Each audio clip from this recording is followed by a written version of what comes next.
Assalamualaikum, selamat pagi Bu Gerita. Waalaikumsalam. Selamat pagi, Bu. Ya, mungkin kita bisa mulai saja nggih Bu Gerita nggih? Baik, Bu. Baik, sebelumnya selamat pagi, Assalamualaikum warahmatullahi wabarakatuh. Waalaikumsalam warahmatullahi wabarakatuh. Selamat pagi Bapak Ibu yang sudah ada berada di room pagi ini dan yang saya hormati juga kepada pembicara pada pagi hari ini Ibu Gerita Supriyanto Dewi yang insya Allah hari ini akan memaparkan terkait mitigasi resiko rantai pasok darah pada kejadian luar biasa. Mungkin untuk mempersingkat waktu, saya langsung berikan waktu dan tempat kepada Ibu Grita untuk memberikan paparannya terkait penelitian yang sudah dilakukan Ibu Grita. Mungkin itu saja nih Bu Grita. Monggo bisa Nggih, di-share screen. Terima kasih. baik, Bu Novita. Saya izin share screen, nggih.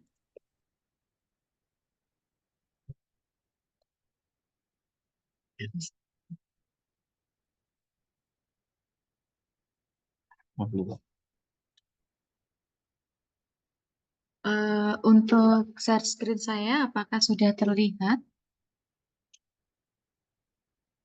Sudah Bu, sudah Oh terlihat. ya, baik. Bisa saya mulai, nggih, Bu? Bismillahirrahmanirrahim. Assalamualaikum warahmatullahi wabarakatuh. Terima kasih kepada Bapak Ibu dosen yang sudah hadir untuk menyaksikan diseminasi penelitian saya yang berjudul Mitigasi Risiko Rantai Pasok Darah pada Kejadian Luar Biasa atau KLB. Kenapa saya mau mengangkat tema ini? Karena ada beberapa berita begitu ya terkait dengan beberapa kejadian luar biasa yang sedang terjadi di beberapa akhir tahun ini. Nah, untuk apa namanya presentasi ini akan dibagi menjadi beberapa tahapan. Yang pertama, paparan mengenai latar belakang, kemudian yang kedua ada tujuan, kemudian yang ketiga metode penelitian, yang keempat hasil, dan yang terakhir adalah kesimpulan. Baik, permasalahan yang terjadi, kenapa kok saya mengangkat analisis mitigasi resiko pada rantai pasok darah di kejadian luar biasa seperti yang kita tahu di beberapa tahun terakhir itu ada beberapa kejadian luar biasa seperti kejadian luar biasa rabies di Sika NTT, kemudian ada kejadian luar biasa seperti kasus keracunan makanan, kemudian ada kejadian luar biasa terkait adanya keluarga korban gagal ginjal dan lain sebagainya. Kemudian di tahun 2024 ini juga ada kejadian luar biasa terkait adanya wabah demam berdarah gitu. Nah, apa sih yang kita pahami mengenai kejadian luar biasa ini? Nah, ini menurut Permenkes nomor 949 Menkes SK 8 tahun 2004, kejadian luar biasa ini adalah suatu kejadian meningkatnya kejadian sakit dan atau kematian yang bermakna secara epidemiologis pada suatu daerah dalam kurun waktu tertentu gitu. Nah, kejadian luar biasa ini ternyata itu memberikan efek begitu nggih, efek terhadap pada sektor pariwisata, ekonomi, sosial, sehingga kejadian luar biasa ini membutuhkan penanganan oleh semua pihak yang terkait, tidak hanya dari sisi kesehatan, tapi juga dari sisi pemerintah juga perlu melakukan penanganan secara komprehensif. Nah, yang baru terjadi di beberapa akhir tahun yaitu kejadian mengenai COVID-19 nggih, yang kita tahu bahwa eh, tahun 2020 atau akhir 2019 awal pertengahan 2020 itu terjadi kejadian luar biasa berupa COVID-19 yang sebelumnya memang belum pernah terjadi. Begitu.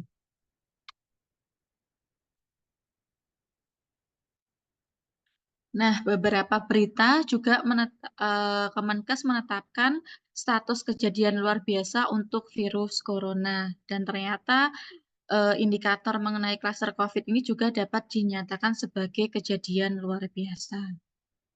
Nah, seperti yang kita tahu bahwa COVID sendiri adalah eh, virus corona yang yaitu dapat tersebar melalui kontak dan transmisi droplet. Awal kejadian virus corona ini terjadi di Wuhan, Cina, begitu ya.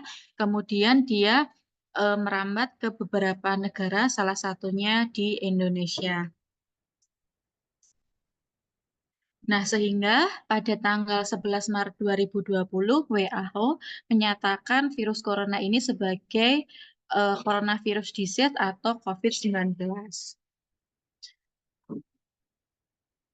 Nah, ternyata karena persebaran COVID-19 yang begitu meluas dan begitu cepat, itu menimbulkan eh, atau memunculkan kebijakan social distancing atau melakukan penutupan tempat umum di beberapa wilayah atau di beberapa negara. Ternyata kebijakan yang diambil oleh pemerintah itu memberikan efek domino. Nah, salah satunya adanya pembatasan beberapa layanan fasilitas kesehatan seperti pembatasan aktivitas donor darah. Nah, adanya pembatasan terkait layanan fasilitas kesehatan itu juga ternyata memberikan dampak atau dia mempengaruhi juga terkait ketersediaan darah di beberapa layanan kesehatan. Nah, sehingga karena persediaan darahnya supply-nya itu kurang ya, sehingga berdampak terhadap persediaan darah berkurang sebesar 30-50%. Nah, kondisi ini, kekurangan darah ini akan berdampak terhadap ketahanan PMI dalam memasok darah secara nasional.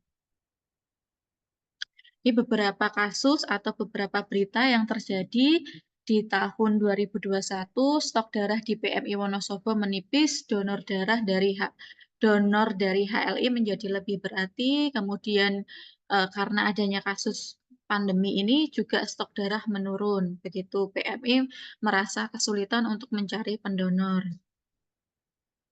Nah, ini kondisi PMI sebelum terjadi pandemi. Di PMI pusat secara nasional itu dia bisa memiliki persediaan darah secara nasional itu untuk 4 hari ke depan. Kemudian untuk di PMI DIY sebelum pandemi itu dia memiliki total donor darah sekitar 37.682, di mana 60%-nya itu eh, didukung dari PMI Kota Yogyakarta. Nah, akan tetapi ketika saat terjadi pandemi COVID-19, PMI pusat atau PMI nasional, ketersediaan darahnya itu berkurang dan hanya bisa menyediakan darah untuk 1 sampai 2 hari ke depan.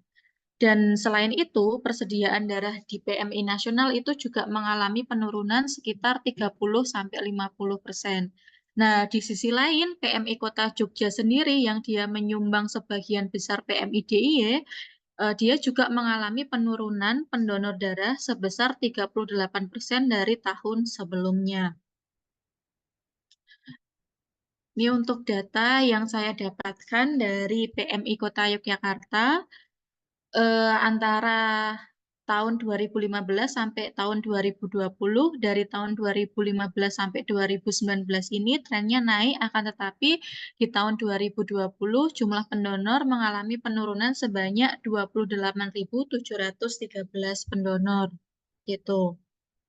Nah, yang kita tahu bahwa ketika pasokan darah selama pandemi itu belum bisa memenuhi permintaan darah secara keseluruhan. Di sisi lain, supply dan demand pada produk darah itu memiliki ketidakpastian yang tinggi karena kan kalau darah itu disuplai dari tubuh manusia dan juga demand-nya itu juga manusia. Karena supply dan demand-nya tidak memiliki ketidakpastian tinggi, maka di dalam rantai pasok darah itu memiliki potensi resiko. Begitu.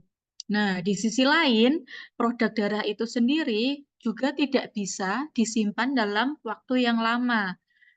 Kemudian, PMI juga tidak bisa menyimpan produk itu pada waktu yang lama dan jumlah yang terlalu banyak. Gitu. Dilihat dari permintaannya juga bersifat fluktuatif, tapi di sisi lain PMI itu juga harus siap sedia ketika ada permintaan produk darah. banyaknya ketidakpastian antara supply dan demand, kemudian didukung adanya pandemi COVID-19, maka di sini memunculkan banyak risiko yang terjadi di sistem rantai pasok darah. Sehingga dalam hal ini saya melakukan penelitian mengenai mitigasi risiko pada rantai pasok darah, utamanya pada kejadian luar biasa kasus pandemi COVID-19. Nah, tujuan penelitian ini yaitu yang pertama, melakukan analisis resiko pada aktivitas rantai pasok darah di PMI Kota Yogyakarta selama pandemi COVID-19. Kemudian yang kedua adalah membuat skenario usulan perbaikan untuk treatment resiko pada rantai pasok darah yang memiliki nilai RPN tertinggi dan dia masuk ke dalam kategori risk yang C atau perlu ditangani segera.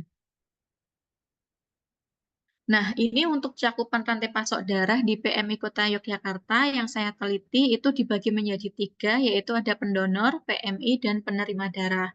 Nah, pendonor sendiri itu dibedakan atas dua, yaitu kegiatan donor dalam gedung dan juga donor di dalam mobil unit. Nah, ketika sudah didapatkan pendonor, maka prosesnya itu masuk ke PMI, yaitu melakukan seleksi donor darah tahap satu. Di situ akan dicek terkait berat badannya, kemudian tekanan darahnya, kemudian usia, dan lain sebagainya. Kalau semuanya sudah sesuai dengan yang disyaratkan sebagai syarat pendonor, maka akan dilakukan pengambilan darah. Nah, kemudian setelah dilakukan pengambilan darah, darah-darah tersebut akan dikumpulkan dan akan dilakukan pengecekan IMLTD atau pengecekan apakah si darah ini mengandung virus yang menular, seperti itu. Kemudian ketika dia tidak mengandung virus atau penyakit menular, maka si darah tersebut akan diolah menjadi beberapa komponen darah. Kemudian darah tersebut akan disimpan ke dalam bank darah dan setelah itu akan didistribusikan. Nah, untuk di PMI Kota Yogyakarta sendiri, darahnya didistribusikan kepada tiga penerima. Yang pertama adalah BDRS atau Bank Darah Rumah Sakit, kemudian non BDRS itu orang biasa, kemudian orang biasa yang membutuhkan darah begitu atau dari keluarga pasien, kemudian ada PMI lain. Nah, untuk melakukan penelitian ini, saya menggunakan integrasi metode FMEA dengan simulasi. Yang pertama kali saya lakukan yaitu melakukan studi literatur untuk mengetahui potensi resiko pada rantai pasok darah di beberapa PMI itu seperti apa, begitu secara umum sebelum terjadi pandemi COVID-19. Kemudian setelah itu dari data literatur saya melakukan wawancara dan brainstorming dengan pihak PMI untuk mengetahui potensi resiko di sistem rantai pasok darah itu seperti apa. Nah, dari identifikasi potensi resiko itu akan saya susun menjadi kuesioner FMEA. Nah, kuesioner FMEA tersebut kemudian akan dikembalikan kepada pihak PMI atau stakeholder PMI untuk melakukan penilaian resiko terhadap tingkat severity atau tingkat keparahan dari efek potensi resiko itu sendiri, kemudian menilai accurate atau penyebab resikonya itu seberapa sering terjadi, kemudian deteksi yang sudah dilakukan oleh PMI itu sudah efektif atau belum. Nah, dari semua potensi resiko yang saya himpun, kemudian akan saya hitung nilai RPN-nya atau Risk Priority Number dan digunakan risk ranking tabel untuk menentukan resiko prioritas yang akan segera ditangani. Nah, setelah didapatkan resiko prioritas, maka di sini akan disusun eh, mitigasi resikonya atau pencegahan dari resiko. Kemudian apakah mitigasinya itu bisa disimulasikan, maka akan disimulasikan. Kemudian kalau mitigasinya tidak bisa disimulasikan, maka akan menjadi usulan perbaikan kepada pihak PMI Kota Yogyakarta.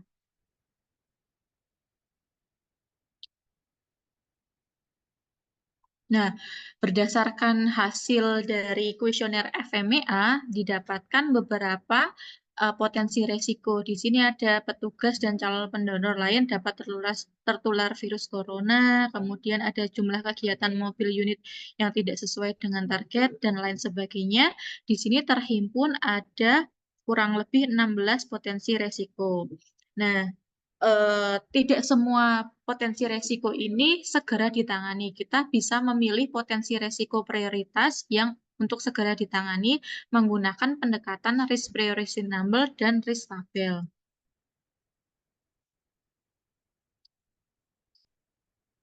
Kemudian setelah dihitung menggunakan RPN dan diplotkan ke dalam risk tabel, ternyata didapatkan jumlah potensi resiko yang prioritas untuk ditangani segera adalah kaitannya dengan jumlah kegiatan mobil unit yang tidak sesuai dengan target. Efeknya apa? Kalau misalkan resiko ini terjadi, jumlah pendonor pada kegiatan donor darah di mobil unit berkurang sehingga stok darah pun juga akan berkurang.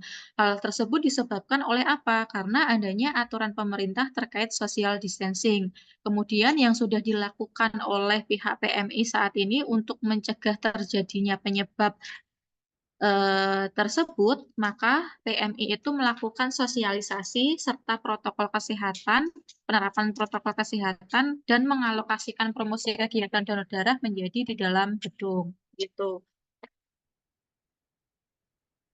Nah, dari potensi resiko yang prioritas, kemudian akan di-generate menjadi treatment resiko.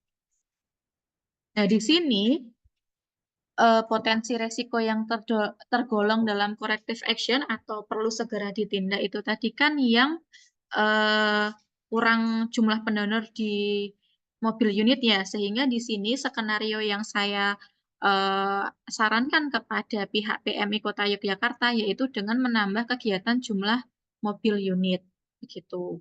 Nah, apakah itu efektif? Nah, itu kita perlu melihat nanti berdasarkan hasil simulasinya. Nah, sebelum membuat model simulasi, saya membuat konseptual model dulu di sini menggambarkan kondisi atau sistem rantai pasok darah di PM itu seperti apa, kemudian proses permintaan darahnya itu seperti apa. Kemudian dari konseptual tersebut akan saya gambarkan ke dalam model arena untuk dimodelkan. Berikut modelnya untuk yang simulasi donor darah hingga ke pengiriman. Kemudian untuk model yang permintaan darah seperti ini. Nah, setelah dibuat model ke dalam software simulasi arena, kita bisa mengetahui performansi rantai pasok pada kondisi existing atau kondisi saat ini itu seperti apa, di saat pandemi itu seperti apa. Ternyata tingkat ketercapaian dalam memenuhi permintaan darah itu hanya mencapai 80%. Yang terbagi, dia bisa memenuhi bank darah rumah sakit 100%, non-BDRS itu 76,6%, dan PMI lain hanya 27,4%. Nah, di sini saya membuat skenario dengan menambahkan kegiatan donor darah di mobil unit. Jadi sebelumnya yang kita tahu jumlah kegiatan donor darah di mobil unit itu sebelum terjadi pandemi sangat tinggi sekali mencapai 23.000, ada yang 21, ada yang 25. Tapi ketika terjadi pandemi COVID, total pendonor di mobil unit itu hanya mencapai 5.000 begitu ya. Sehingga di sini kita lihat rata-rata kegiatan donor darah di mobil unit setiap bulannya itu hanya mencapai 11 kali, padahal di tahun-tahun sebelumnya itu sampai 33, ada yang 32, bahkan 39 kali. Nah, kemudian untuk kegiatan donor darah dalam 1 minggu itu hanya 3 kali pada saat pandemi, dan sebelum pandemi itu bisa mencapai 8 sampai 10 kali. Nah, di sini saya memberikan usulan untuk meningkatkan jumlah kegiatan donor darah di mobil unit dalam 1 minggunya itu 4 kali. Ketika dilakukan kegiatan donor darah 4 kali, maka rata-rata kegiatan donor darah di mobil unit itu mencapai 16 kali kegiatan, begitu ya. Dengan jumlah pendonor yang datang per kegiatan itu 42 orang. Nah, tentunya ketika PMI itu menerapkan kegiatan donor darah di mobil unit tetap memperhatikan prokes agar tidak terjadi penyebaran COVID-19. Nah, berdasarkan data dari Bapeda, ternyata di Kota Yogyakarta sendiri itu terdiri dari 45 kelurahan dengan jumlah warganya itu kisaran 373.589 jiwa dengan penduduk usia produktifnya sebesar 266.274 jiwa. Nah, dari data tersebut, ketika saya membuat skenario, itu kegiatan donor darah akan dilaksanakan selama 4 kali dalam 1 minggu dan dilaksanakan di kelurahan-kelurahan. Jadi sistemnya jemput bola seperti itu. Sehingga harapannya setidak-tidaknya dalam 1 bulan itu PMI bisa mendapatkan pendonor sebesar 672 pendonor setiap bulannya. Nah, ketika jumlah pendonornya itu mencapai 672, maka ketersediaan darahnya itu akan berubah dan mampu meningkatkan ketercapaian distribusi darah di non-BDRS dan PMI lainnya. Hasil skenario 1 bahwa tadi sebelum ditambahkan kegiatan donor darah di mobil unit yang hanya seminggu 3 kali diubah menjadi 4 kali, ternyata bisa meningkatkan capaian keterpenuhannya sebanyak 6%. Awalnya tadi kan cuma 80%-an. Ini mencapai 80. Sekarang ketika dilakukan penambahan skenario itu bisa berubah menjadi 86% begitu. Dan pemenuhan terhadap non-BDRS juga meningkat menjadi 93,9%, sedangkan PMI lainnya sebesar 47,7%. Nah, berdasarkan hasil simulasi menggunakan software Arena pada kondisi existing atau saat terjadi pandemi, PMI Kota Yogyakarta ini belum bisa memenuhi permintaan komponen darah dari kelompok non-BDRS dan PMI lainnya. Ya, karena dia tadi hanya bisa memenuhi total keseluruhannya 80%. Akan tetapi ketika PMI melakukan penambahan 1 kali kegiatan yang awalnya 3 kegiatan per minggu diubah menjadi 4 kegiatan per minggu untuk donor darah, ternyata bisa menaikkan keterpenuhan distribusi darah mencapai 86,4%. Begitu. Berikut ini perbandingan performansi rantai pasok darah pada kondisi existing dan dengan skenario 1 dengan menambahkan 1 kali yang awalnya 3 menjadi 4 kali kegiatan donor darah di mobil unit, dia mampu meningkatkan 6% dari keterpenuhan sebelumnya. Gitu. Sehingga dapat ditarik kesimpulan dari semua potensi resiko yang ada di rantai pasok darah selama kejadian luar biasa, ternyata potensi resiko yang termasuk ke dalam prioritas itu adalah jumlah kegiatan mobil unit yang tidak sesuai target, kemudian dari skenario yang dibangun ternyata mampu meningkatkan pemenuhan permintaan darah sebesar 86,4% dari sebelumnya. Baik, mungkin itu saja yang bisa saya sampaikan. Mungkin masih banyak keterbatasan dari penelitian saya. Mungkin bisa dapat dikembangkan, dilihat dari sisi supply-nya. Kita bisa memetakan dari faktor-faktor apa saja yang bisa membuat orang mau melakukan donor darah, begitu. Bisa dipetakan juga terkait kekurangannya itu di bagian komponen darah yang mana, itu untuk pengembangan penelitian selanjutnya, ataupun bisa dibedakan atas golongan darah atas A, B, O, atau AB, begitu. Baik, terima kasih Bu Grita, sudah Nggih, cukup nggih Bu? baik. Nggih. Nggih, Terima kasih untuk paparannya, kemudian saya teruskan kepada Bapak Ibu dosen yang ada di room. Mungkin ada yang mau ditanyakan atau ada yang didiskusikan lebih lanjut terkait, dari presentasi dari Bu Grita, monggo.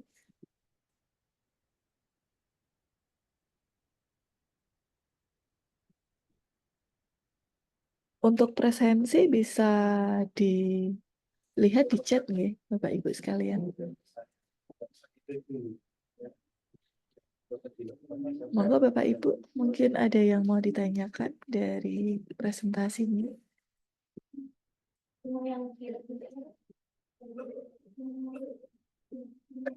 Ibu Grita, mohon maaf, karena sambil menunggu teman-teman yang ini. mhm, ini kan terkait kejadian KLB ya, Bu, ya.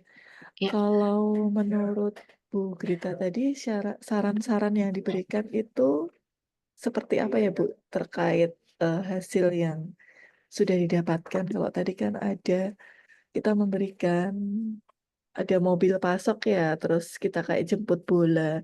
Nah, itu saran-sarannya seperti apa untuk tetap meningkatkan kalau dari tadi 84% supaya terpenuhi jadi 104 itu menjadi 100% ya?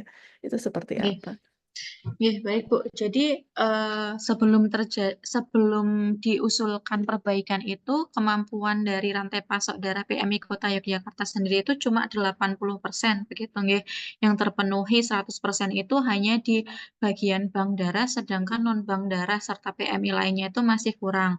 Sehingga di sini usulan yang saya berikan kepada pihak PMI itu walaupun di dalam kondisi situasi pandemi itu kan dia tetap ada kegiatan mobil unit walaupun masih terbatas gitu ya. Dia hanya terlaksana 3 kali dalam seminggu. Nah, saya mencoba meningkatkan dengan satu kali lagi atau menjadi 4 kali dalam 1 minggu sehingga 1 bulannya kan bisa terjadi kegiatan donor darah di mobil unit itu 16 kali sehingga bisa didapatkan kisaran 672 pendonor. Nah, itu bisa meningkatkan performansi rantai pasoknya yang awalnya 80 menjadi 86. Tentunya tetap mempertimbangkan dengan prokesnya nih, Bu. Tapi tetap kita ada jemput bola ke kelurahan di Kota Yogyakarta begitu. Jadi kita bukan pendonornya yang datang ke apa namanya PMI, tetapi kita yang terjun ke masyarakat begitu. Tentunya tetap menerapkan prokes begitu, Bu. Ya, baik, terima kasih Bu Grita. Mohon maaf bertanya lagi. Kalau di Bu Grita ini kan fokus ke kota ya. Nggih, Apakah dari kabupaten yang ada di DIY itu kan tentunya ada link ya? Apakah mereka selalu bekerja sama untuk memenuhi pasok dari bank darah ini? nggih. Baik, Bu. Jadi untuk karena skup saya hanya di DIY nggih. Jadi sebenarnya DIY sendiri itu pemasok utamanya itu di PMI Kota. Kalau di DIY itu kan ada beberapa kabupaten ya, ada Sleman, Bantul, Kulon Progo, Gunung Kidul, dan Kota. Nah, ternyata sebagian besar pemasoknya itu dari PMI Kota. Ketika misalkan PMI Sleman itu mengalami kekurangan stok, biasanya akan disokong dari PMI Kota. Tetapi karena ketika pandemi COVID itu supply di PMI Kotanya juga rendah, maka dia akan mengutamakan ke bank darah yang sudah menjalin kerjasama dulu, kemudian baru ke non bank darah rumah sakit, kemudian baru ke PMI begitu Bu. Karena memang untuk pemenuhan darahnya itu sebenarnya menjadi tanggung jawab per wilayah. Namun karena PMI Kota Yogyakarta ini sebelum pandemi jumlah pemasoknya berlebih, maka dia akan distribusikan ke PMI-PMI yang lain. Begitu. Baik, terima kasih atas penjelasannya, Bu. Nih. Untuk selanjutnya, apakah ada pertanyaan lainnya dari Bapak dan Ibu?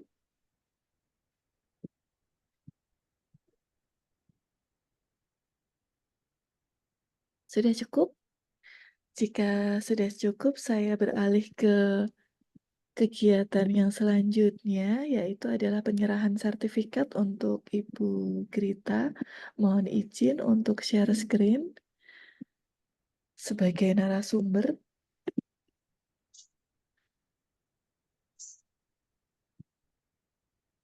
Ini nggih Bu Grita, terima kasih Nggih, terima sudah kasih. menjadi narasumber pada acara Ngobrol Riset pada Jumat 30 Agustus. Ya, terima kasih Ibu. Sama-sama. Untuk selanjutnya, saya cukupkan sekian. Mohon maaf jika selama kegiatan pada pagi hari ini ada kesalahan yang tidak disengaja.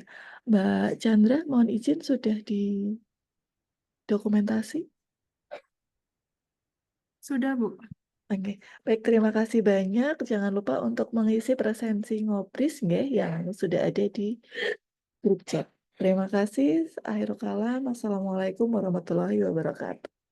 Selamat pagi Bapak Ibu semua. Selamat Waalaikumsalam melanjutkan warahmatullahi aktivitas. wabarakatuh. Terima kasih, Bu. Ya, sama-sama. Terima kasih ya Bu kita.